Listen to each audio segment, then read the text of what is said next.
Buenas tardes a todos y todas. En primer lugar, quería darle las gracias a la organización por invitarme a compartir mi experiencia con todos vosotros y, sobre todo, daros las gracias a los que estáis aquí, a todos, por estar aquí una tarde del sábado haciendo un esfuerzo y un ejercicio por integrarnos y por conocer mejor lo que ocurre en el mundo de la tecnología.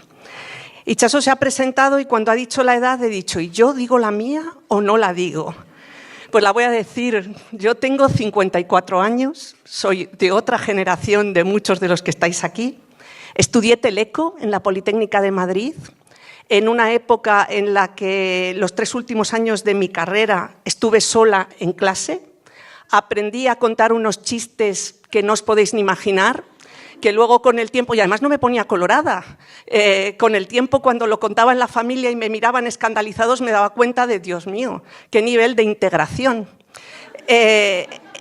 Con el tiempo, digamos, te acostumbras a estar en un mundo que es extremadamente masculino, llegas a no darte cuenta.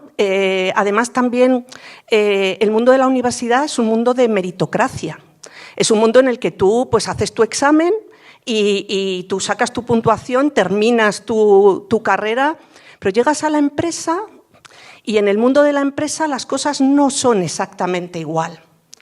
No es que no haya meritocracia, que sí que la hay, y yo sí que soy una convencida de que en la mayor parte de las organizaciones las cosas son bastante objetivas. Pero lo cierto es que hay una serie de reglas del juego y de dinámicas que no están dichas, que hacen que las cosas no sean tan sencillas, ¿no? Entonces, yo he hecho una carrera profesional en empresas de tecnología, en Indra, en Telefónica, en Alcatel, y cuando llegué a la alta dirección, pues el día que le dije a mi jefe que estaba embarazada, mi jefe me dijo, ¿y tú qué quieres, tomarte un año sabático? Y yo empecé a decir, ¿cómo? ¿Cómo? No, yo no me voy a tomar un año sabático si yo no estoy enferma. Esto es un tema totalmente pues, natural en mi vida y lo voy a integrar con mi trabajo, porque pues, formo parte de un equipo que es mi familia y en mi familia pues, nos organizamos para que todos y cada uno de los miembros de la familia pues, podamos desarrollar aquellos elementos que nos interesen a cada uno. Total que bueno, digamos que cuando llegué arriba del todo, cuando estaba en la alta dirección, fue cuando fui más consciente de esa soledad, de esa sensación de que no había mujeres suficientes.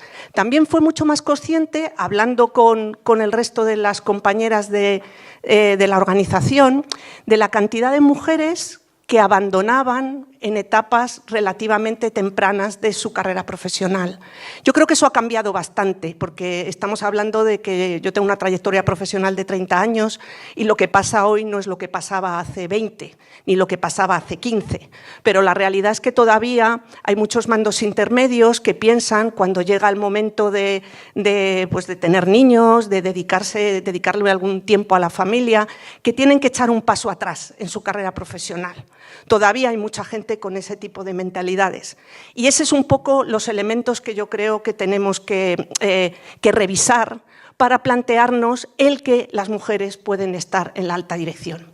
Porque los que estáis aquí, ¿qué pensáis? ¿Desde dónde se cambian las cosas? ¿Solo desde el activismo o hay que cambiarlas desde el poder? Porque la mayor parte de los cambios se producen desde el poder y el activismo es súper necesario. Muchas de las cosas que estamos haciendo aquí y en otro tipo de comunidades y organizaciones es contribuir con nuestro grano de arena al activismo. Pero también podemos contribuir al cambio decidiendo asumir puestos de gestión. Hacer una carrera de gestión es una decisión, como otras muchas, porque hay quien dice que las mujeres están menos dispuestas a estar en los puestos de alta dirección porque son muchísimo más conscientes del precio que hay que pagar. Porque, como dice en esta serie el Once Upon a Time, de All Magic comes with a price. Todo tiene un precio, cualquier cosa que te plantees en la vida. Llegar a la alta dirección hoy en día todavía, en una cultura como la actual, muy basada en el presentismo, especialmente en las empresas más tradicionales, en las empresas más innovadoras, más modernas, con nuevas metodologías, la cosa yo creo que está cambiando, pero todavía un grueso importante de nuestra economía está basada en unas empresas tradicionales con un cierto carácter industrial, donde el presentismo es importante. Las reglas del juego hay que conocerlas. Entonces, quería enseñaros, lo primero, es pues un conjunto de mujeres que no sé, ¿a cuántas reconocéis o cuántos de vosotros reconocéis alguna de estas mujeres que están aquí? ¿Reconocéis alguna? ¿Os suena? Alguno, mira, tenemos alguno, pero ¿a que sí reconocéis las marcas para las que trabajan? Esta lista de mujeres que tenemos aquí son las mujeres que figuran en la lista del Fortune 100 como responsables de tecnología. Las que más me llaman la atención, y os lo digo porque yo empecé en una empresa de defensa. Mi primer trabajo fue para el avión de combate europeo, para el Eurofighter, en un entorno, como os decía, donde pues, prácticamente no había más que hombres. Y aquí tenemos dos ejemplos, Lockheed Martin y General Dynamics, de empresas puras de sistemas de defensa, cuyos CEOs y presidentes son mujeres. También lo son la de HP, tenemos el CEO de Facebook, tenemos en Alphabet a la CFO. Lo que llama más la atención de esta lista es que si esta lista la hubierais visto el año pasado, había menos mujeres asiáticas. Cada año que pasa, uno de los sitios donde estamos viendo más mujeres en la alta dirección procede de Asia y además muchísimo más jóvenes que las mujeres americanas o europeas. Este es un elemento que nos tiene que hacer a todos pensar. Toda la transformación del mundo de la alta dirección y del mundo de la gestión está muy influenciada por el siglo del Pacífico. Estamos en el siglo del Pacífico. Los cambios están viniendo de aquellas poblaciones que son mucho más jóvenes que lo que nos está pasando en Occidente, donde estamos viviendo momentos de poblaciones muchísimo más envejecidas, menos innovación, menos transformación. Este es un elemento muy importante. Cualquier cambio que veamos en los próximos años, sin duda, va a venir del Pacífico. La mayor parte de las… Me llama también mucho la atención, la fundadora de Lens Technology es la mujer más rica de Asia, digamos, hecha a sí misma. Tenemos ejemplos de muchísimas mujeres, la fundadora de HTC, de los teléfonos, también es una mujer. Hay muchísimas más mujeres de las que creemos en el mundo de la tecnología. Y como antes estábamos hablando, ¿cómo se empodera a las mujeres? Se empodera a las mujeres con visibilidad. Se empodera a las mujeres enseñando con frecuencia que hay mujeres en el primer nivel, que esto no es solo una cosa de hombres, que se puede llegar. ¿Qué pasa en España? Pues en España tampoco estamos tan mal. Las líderes de las principales marcas internacionales de tecnología en España también son mujeres. Google, HP, IBM, Fujitsu, Facebook, son mujeres. ¿Qué ocurre? Hay aproximadamente en este momento, y más desde mi punto de vista es un problema generacional que un problema estrictamente de género. Cuando yo terminé la carrera, solo un 8% de las que terminábamos la carrera éramos mujeres. Por lo tanto, si tú pones esa pirámide a la alta dirección, pues el número de mujeres que hay en la alta dirección es muy bajo. Entonces, tú te encuentras que hoy en día las estadísticas dicen que en la primera línea de fuego las grandes corporaciones tienen en torno a un 40% de mujeres. Entra un número importante de mujeres en las organizaciones, que van bajando hasta que llegamos a un 10% aproximadamente en la alta dirección. En el IBEX 35, porque os hagáis una idea, hay aproximadamente unos 480 directivos, de los cuales solo 40 son mujeres. En los consejos de administración en España debe haber en torno a unos 1.800 consejeros, de los cuales el 23% son mujeres. Y ahí esas cifras, especialmente las de los consejos, han crecido fundamentalmente gracias a regulación y a cuota. ¿Quién está aquí a favor de las cuotas? ¿Hay alguien a favor de las cuotas? ¿Y estáis a favor de los incentivos fiscales para promover la innovación? ¿Alguien está a favor de los incentivos fiscales para promover la innovación? ¿Y por qué no estáis a favor de las cuotas? ¿Creéis que alguien me puede decir qué es malo de tener una cuota? ¿Se atreve alguien a decírmelo? Pero, ¿a qué te refieres con las cuotas? Que no sé a qué te refieres. Sí, el decidir que en una determinada posición tiene que haber un 40% de mujeres, un 50%. Sí, se lo iba a pasar. Pues yo os confieso que sí estoy a favor de las cuotas. Pero vamos a escuchar. Espera, voy.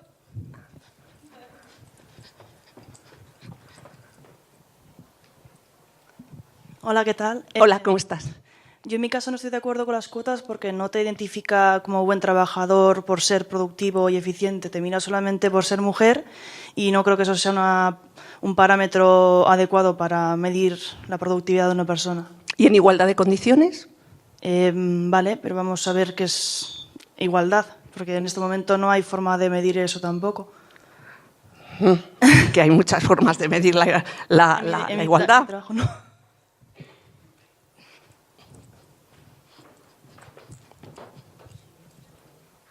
Es que había que polemizar, ¿eh? No vamos aquí a estar aquí todos ahí. A ver. Que con lo que ha dicho la compañera, o sea, yo estoy a favor de las cuotas principalmente porque si viviésemos en un mundo totalmente objetivo donde la igualdad fuese, pues, o sea, que no hubiese subjetividad, lo que dice ella sería totalmente cierto y seguramente los números se hubiesen cambiado. Pero ahora que ya ha quedado bastante demostrado que si, por ejemplo, tenemos un currículum de una mujer y un hombre, muchas veces ascienden antes al hombre, mientras que simplemente si quitas los nombres y el sexo, pues más o menos los perfiles son iguales o similares. Entonces, de alguna manera estamos influenciados, entonces por eso creo que a día de hoy se necesitan las cuotas. Es algo radical, pero creo que es algo necesario, que espero que en un futuro no lo sea, pero a día de hoy sí. Bueno, yo comparto más esta posición. Os puedo decir que cuando yo empecé a oír hablar de las cuotas, estaba más posicionada donde tú estás, diciendo, vamos a ver, si yo soy una excelente profesional, ¿por qué me van a tener a mí que poner como cuota? La realidad es que hoy en día todavía hay muchísimos sesgos a la hora de elegir entre hombres y mujeres. Os voy a poner un ejemplo de hace muy poco tiempo, yo he llevado en Indra, que fue donde estuve 25 años y fui directora general, miembro del comité ejecutivo y del comité de dirección, fui responsable de recursos humanos durante bastante tiempo y he hecho muchos ejercicios de revisión de promociones, potencial, etcétera, etcétera. Entonces me he sentado con muchos de mis compañeros de equipo y en una revisión un día preguntando, bueno, vamos a ver, estás haciendo una promoción y en el número de mujeres que promocionas es inferior al porcentaje de mujeres que forman parte de tu equipo. ¿Y esto por qué es? Y había dos cosas que me sorprendieron muchísimo. La primera es que esta persona con la que estaba debatiendo me dice, es que la mitad de estas chicas acaban de dar a luz hace un año o dos y, claro, no van a querer comprometerse y viajar. Y yo, ¿cómo? ¿Y tú les has preguntado? Porque esto es una decisión personal, no es una decisión tuya porque tú creas que tu hermana, tu mujer, tu hija, tu prima o la señora de enfrente no va a viajar. Es una decisión personal. Esos sesgos se producen. El sesgo de que tu jefe decide por ti porque cree que tú estás en unas circunstancias personales que no vas a poder hacer frente a ese cargo, se produce. Y luego, otro elemento que para explicarlo, os voy a poner un ejemplo de una periodista que escribió un artículo con una jugadora de golf. Entonces, estas dos, eran la periodista y la jugadora del golf profesional, se dedicaron a ir a meterse en partidos de golf, unas veces vestidas muy grunge y otras veces vestidas con unas minifaldas impresionantes para llamar la atención, ¿no? Y entonces llegaron a la conclusión, escribía en el artículo, de una manera bastante graciosa, decía, mira, si llegábamos con la minifalda, enseguida llamábamos la atención y, claro, nos veían que teníamos un buen aspecto y enseguida nos integrábamos en el partido. Si empezábamos, íbamos mal vestidas, cuando veían que jugábamos a un nivelón, porque era una campeona, una de ellas era una campeona americana de golf, dice, se picaban y entonces la cosa empezaba bien. Entonces decía ella al terminar, está claro que para llamar la atención del sexo contrario o hay que ser muy buena o hay que estar muy buena. Esta era la broma. Pues esto del ser muy buena pasa también en el entorno profesional, en el que hay alguien que te dice, es que las chicas que yo tengo aquí arriba son todas muy buenas. Y dices, oye, ¿y mediocres cuántos tienes? Porque en esta parte de aquí, en este 80% que tienes aquí, además de tener muy buenos, tienes mucha mediocridad. Entonces yo os diría que hay una especie de complejo femenino y ahí en la necesidad de ser muy buena, que está muy bien, pero claro, eso también te pone autolimitaciones, porque si tú consideras que no has llegado a ser suficientemente buena, pues a lo mejor no aplicas para el puesto siguiente, para la promoción, para asumir una mayor responsabilidad. Entonces yo os diría que penséis en pues cómo os juzgáis a vosotras mismas, porque el mundo de las mujeres en general se exigen más. A los hombres os diría que penséis si juzgáis a vuestras compañeras con algún sesgo o no, y que ayuda a pensar si efectivamente tenemos algún sesgo de alguna idea preconcebida, y que hay elementos que nos obligan a incentivar todavía hoy por hoy la incorporación de la mujer, pero que será como los incentivos fiscales a la innovación, ojalá desaparezcan. Yo quería enseñaros también otro tema que también es muy interesante, porque todo esto de lo que estamos hablando, estas son las estadísticas que publica nuestro Ministerio de Educación sobre los titulados del curso 2015-2016, que es lo último que está publicado. Mirad el total matriculados, las mujeres, hay aproximadamente 117.000 mujeres más que hombres, y en los titulados hay en torno a 30.000, si no he hecho mal, no, 40.000 casi. Esto es totalmente una transformación del mundo laboral, de las empresas, del talento. Es verdad que cuando vemos el mundo de la tecnología, todavía estamos en esto. Ingeniería y arquitectura todavía es un mundo eminentemente masculino y todavía nos encontramos, y creo que lo habéis comentado en alguna otra sesión, con que hacen falta muchísimo más actividades para que lleguemos a tener más gente en la alta, más mujeres en la alta dirección. Hace falta que muchas más mujeres estudien tecnología. ¿Y dónde se produce el abandono de las carreras tecnológicas? En el bachillerato. El número de chicas que estudian el bachillerato científico-técnico es aproximadamente del 10% del bachillerato de ciencias. Yo recomendaría participar en todas aquellas iniciativas desde vuestra actividad y de vuestro interés por la tecnología, en la que se puedan dar a conocer el desarrollo tecnológico en el bachiller y sobre todo en la secundaria. Porque es ahí donde eligen muy jóvenes. Los americanos eligen mucho más tarde, pero nuestro sistema educativo nos hace elegir muy pronto en nuestra vida, poniendo y admitiendo limitaciones. Hay también cada vez menos hombres que se incorporan a las carreras STEM.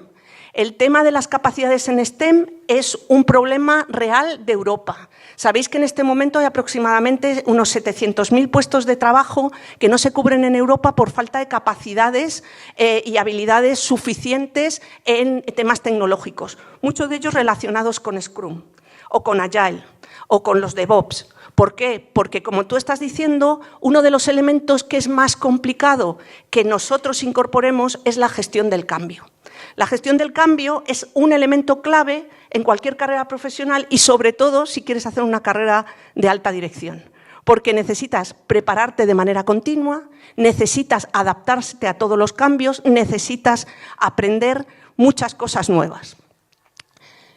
Yo, sin embargo, viendo estos números, creo que hay una oportunidad para nuestro sector. ¿Y por qué creo que hay una oportunidad para nuestro sector? Porque todo el tema de la transformación digital es multidisciplinar y ha conseguido aglutinar no solo a la gente de tecnología, sino, como decía Itxaso, a la gente de negocio, a la gente del arte, a la gente de legal.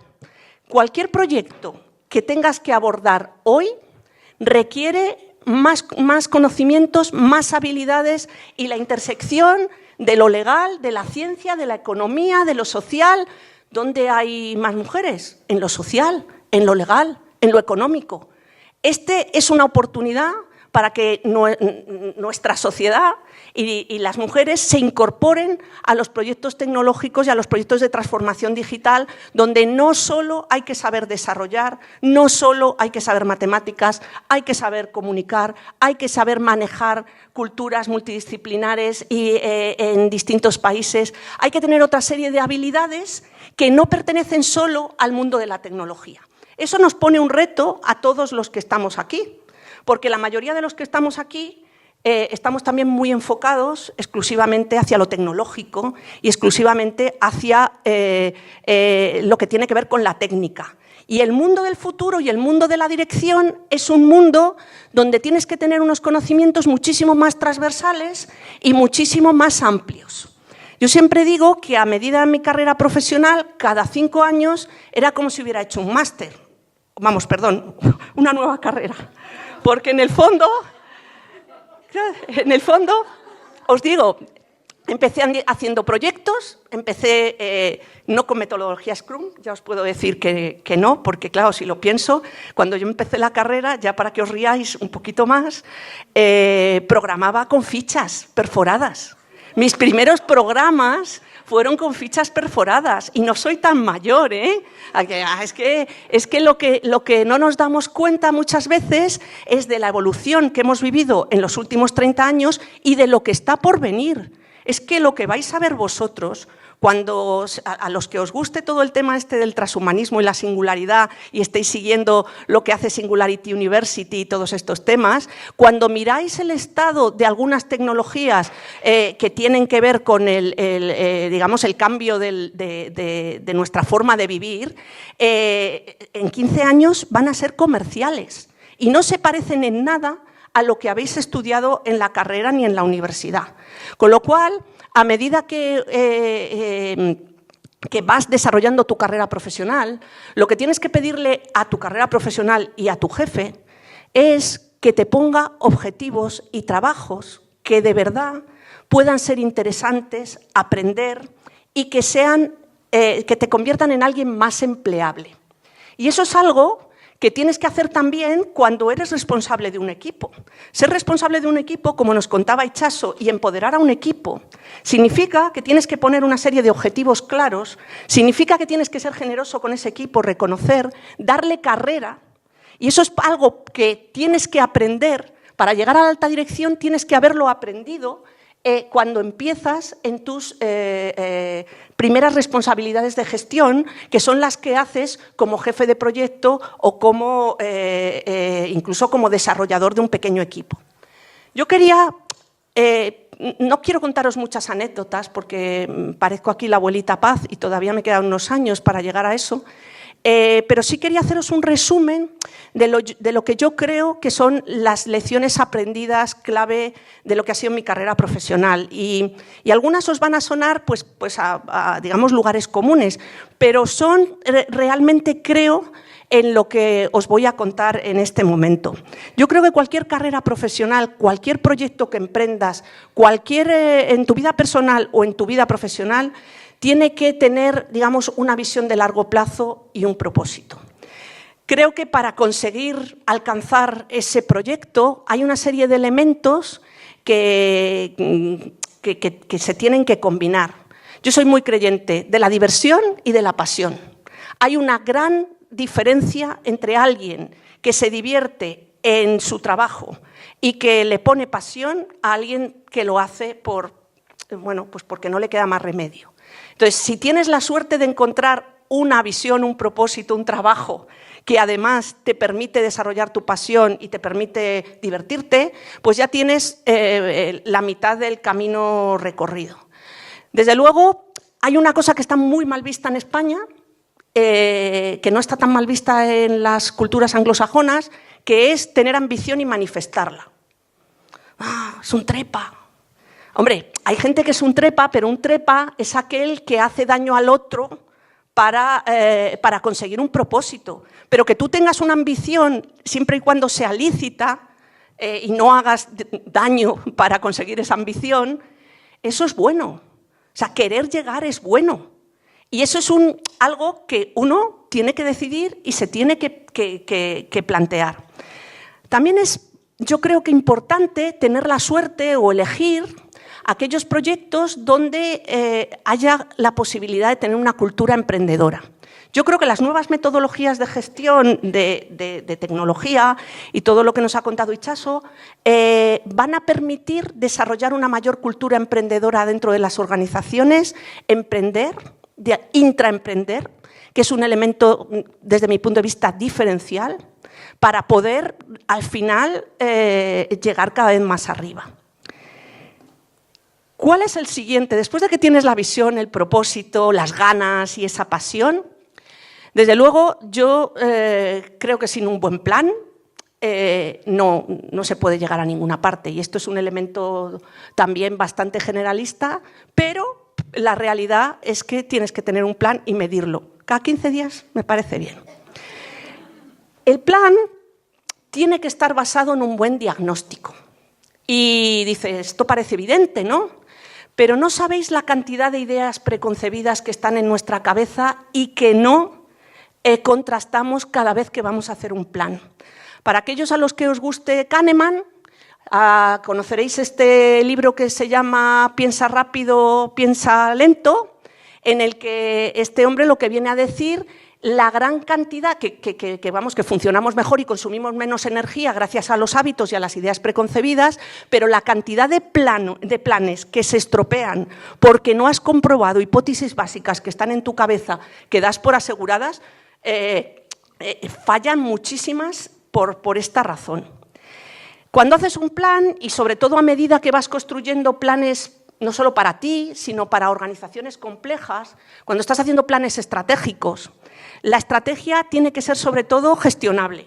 No te puedes inventar una estrategia que luego sea tan complicada, que yo he visto muchos planteamientos estratégicos que aparentemente pues quedan muy bonitos y están muy bien, pero a la hora de la verdad lo primero que tienes que pensar diciendo, pero bueno, ¿esto lo voy a poder poner en marcha? Porque conseguir un plan en la alta dirección, dirigir no es hacer que otros hagan. Un jefe, esto es una deformación que tenemos los jefes de proyectos venidos a más, nos encanta seguir haciendo. Y viene alguien con el proyecto y con el documento y dices, espera, que esta página ya la escribo yo. No. Lo que hay que aprender es cómo consigues que un grupo grande se oriente con tu plan y consigas que efectivamente termines de hacer esa estrategia. Otra cosa que parece una estupidez, pero no sabéis la cantidad de planes que he visto sin este requisito, es asignarle recursos al plan. Esto es algo que en política lo vemos mucho. O sea, de repente te dicen, vamos a lanzar el plan de innovación, no sé qué, no sé cuántos, y tú vas allí buscando la hoja en la que cuántos millones se van a gastar y cuánta gente van a dedicar y cuánto vamos a... Y ves que no hay ni una hoja dedicada a los recursos o dedicada a lo financiero. Incluso en nuestra propia vida, recursos es también el tiempo. Todo lo que no tiene un hueco en la agenda nunca se va a hacer. No, que es que voy a hacer deporte a partir de la semana que viene. ¿Y cuándo vas a hacer deporte? ¿Dónde está en tu agenda? ¿En qué hueco? Todo lo que queráis hacer tiene que tener un recurso y un recurso específico. Uno de los elementos que yo creo que es fundamental es tener un plan de contingencia. Los anglosajones también son súper aficionados al plan de contingencia. Aquí no. Es verdad que se nos da bien la improvisación, y eso creo que es un valor que no debemos perder. Pero lo cierto es que tú tienes que tener pensado cuál es tu plan B y qué vas a hacer cuando algo no salga suficientemente bien. Y la mayor parte de los planes tienen éxito también cuando exploras los límites. ¿Y esto qué quiere decir? Que tienes que ir un poquito más allá que lo que están haciendo los demás. Yo en mi carrera profesional he estado la mayor parte del tiempo en una empresa en la que, claro, no éramos americanos, no teníamos una imagen tecnológica como la que tenían estas marcas que hemos visto ahí. Un Google, un Facebook, un IBM, nadie le discute que es una empresa tecnológica de primer nivel. Entonces, en ese sentido,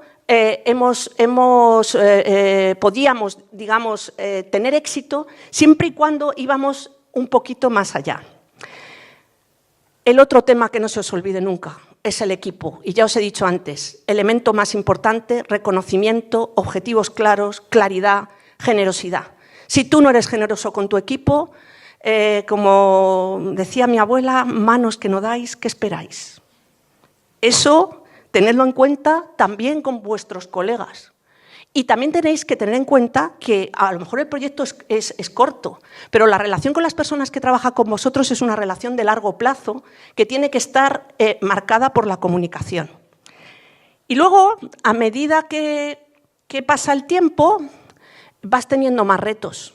Yo de jefe de proyecto, como os decía, pasé a dirección general después de muchas vicisitudes que no os voy a contar y de repente pues me vi trabajando en los mercados financieros, haciendo M&A, teniendo que buscar el posicionamiento internacional de la compañía y teniendo una serie de problemáticas para las que aparentemente yo creía que no me había preparado.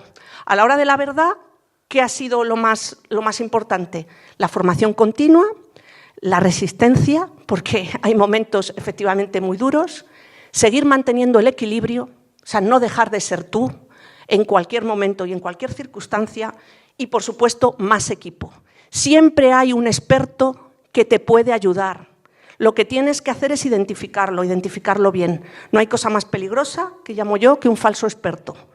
Por Dios, eso, si podéis evitarlo, porque es realmente muy peligroso.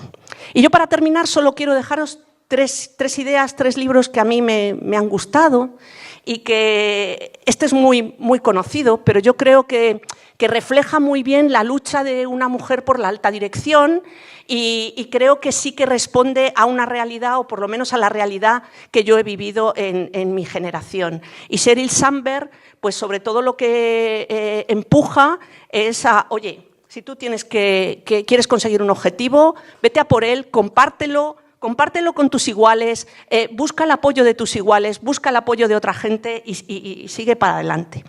Otro que me gusta mucho es este libro de Orbiting the Giant Hairball. Este es de un diseñador de Hallmark, de la empresa esta de las tarjetitas y estas cosas, que supuestamente es una empresa muy innovadora, pero también es una empresa muy grande. Entonces, este hombre cuenta un poco qué cosas matan la creatividad en las organizaciones, en la innovación, cómo mucha de la educación que nosotros le hacemos a nuestros hijos al final les mata la creatividad, pero sobre todo hace un foco especial en cómo las organizaciones al final se convierten en una especie de maraña de pelo con un montón de reglas que, si no conoces, tampoco las puedes romper y las puedes cambiar. Yo recomendaría que donde estéis y en vuestra empresa hagáis un esfuerzo por saber cuáles son las reglas. Porque igual que en el fútbol todos sabemos cuándo es córner y penalti, incluso yo que no soy muy aficionada, pues en tu empresa también tienes que saber cuáles son las reglas. Y lo último que quería compartir con vosotros es que en cualquier caso nunca dejes de ser tú, nunca dejes de buscar lo que a ti te motiva, nunca dejes de tener un equilibrio personal, porque cualquier carrera se termina, el tiempo pasa mucho más rápido de lo que crees y te tienes que reinventar. Y si no tienes un apoyo emocional, una formación o una motivación intrínseca a ti mismo, resulta bastante complicado el reinventarse. Bueno, ya os agradezco muchísimo vuestra atención, que hayáis estado aquí. No sé si nos da tiempo a alguna pregunta, pero bueno, pues tenemos tiempo para alguna pregunta.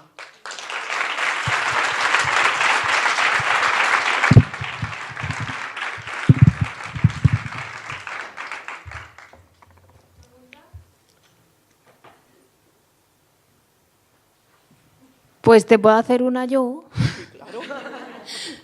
Vale, de cara al mirar para atrás hacia tu carrera profesional, comentabas que habías tenido que ser directora de recursos humanos y que tenías que haber hecho también estrategias de penetración de mercado, pero has dicho que has estudiado teleco, con lo cual al final luego has ejercido como teleco, has desarrollado una carrera en ese campo. Vamos a ver, yo he desarrollado una carrera en la tecnología, pero yo no he ejercido claramente como teleco, y ahora te explico por qué. Yo hice teleco y no se me ocurrió otra cosa que hacer un área. Hice teleco en aquel año donde había que estudiar 6 años para tener una carrera.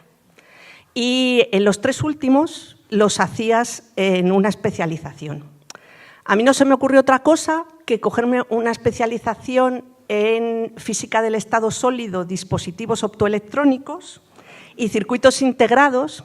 Mi proyecto fin de carrera se llamaba Crecimiento epitaxial en fase líquida de fosfoarsenuro de galio indio. Con eso os digo bastante, porque yo era una apasionada de todo lo que pasaba con los electrones, los huecos, las bandas de valencia y todo lo que tenía que ver con la microelectrónica. Total, que tuve mi primer trabajo en una empresa de las que figuran en mi currículum y que no voy a nombrar por delicadeza, en la que era un centro de I+D, en la que el primer día que llego, mi jefe estaba en Estados Unidos, en los Bell Labs, y nos recibe el jefe de mi jefe a otra chica y a mí, que acabamos de entrar con 26 años. Y nos dice: vuestro primer trabajo va a ser hacer el plan estratégico de optoelectrónica. Y yo miré a la otra, se marchó y yo le dije: hay que irse de aquí. Y dice a otra: ¿pero qué dices? ¿Cómo si acabamos de llegar?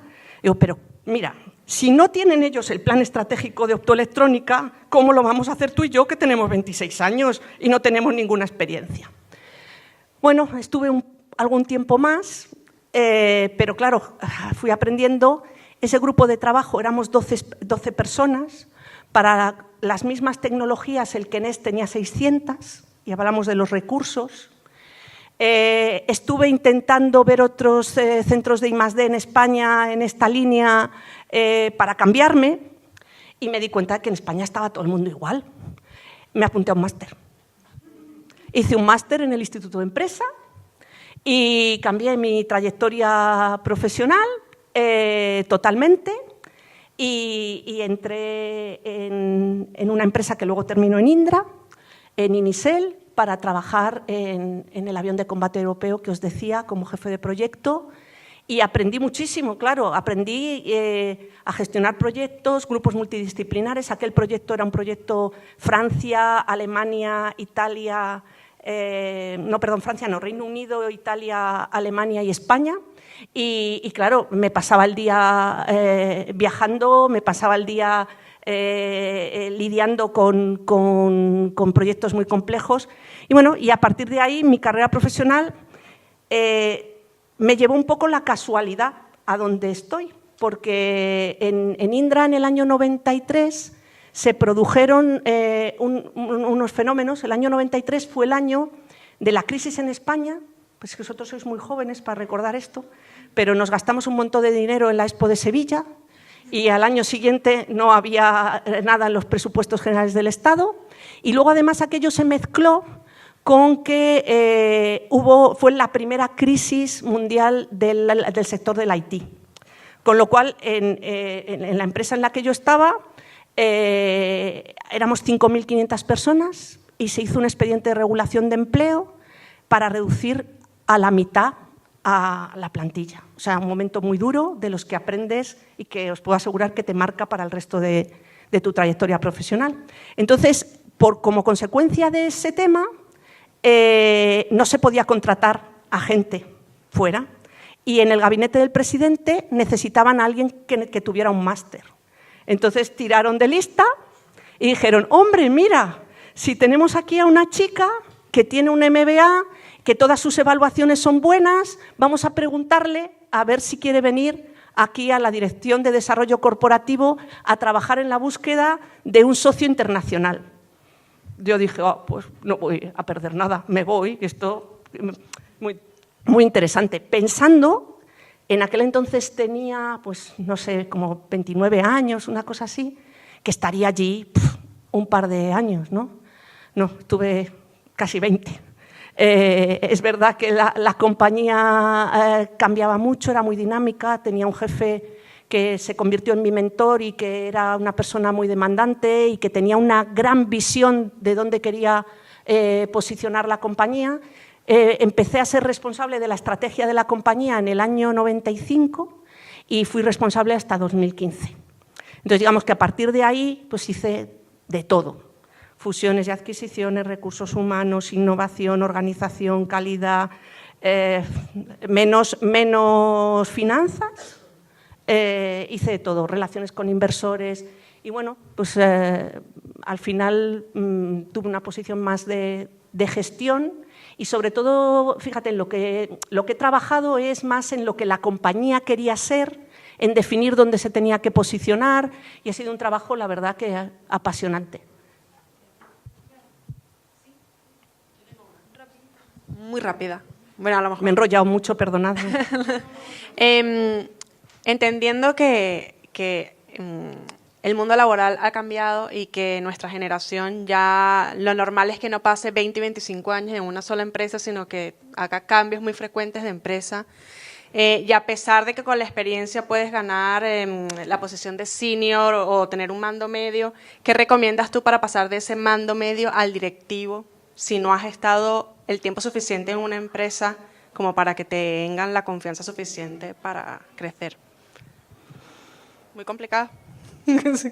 Vamos a ver, es que yo creo que uno llega a una posición directiva si tiene la suerte de exponerse de una manera o de otra a posiciones de mayor responsabilidad. Entonces, es verdad que cuando tú alcanzas una posición intermedia, una manera de llegar a directivo es que muchas empresas hoy en día valoran apostar por gente relativamente joven, entre los 30 y los 40 años, para pasar de intermedio a directivo y, digamos, arriesgar que, aunque no haya tenido una posición directiva, pueda probar.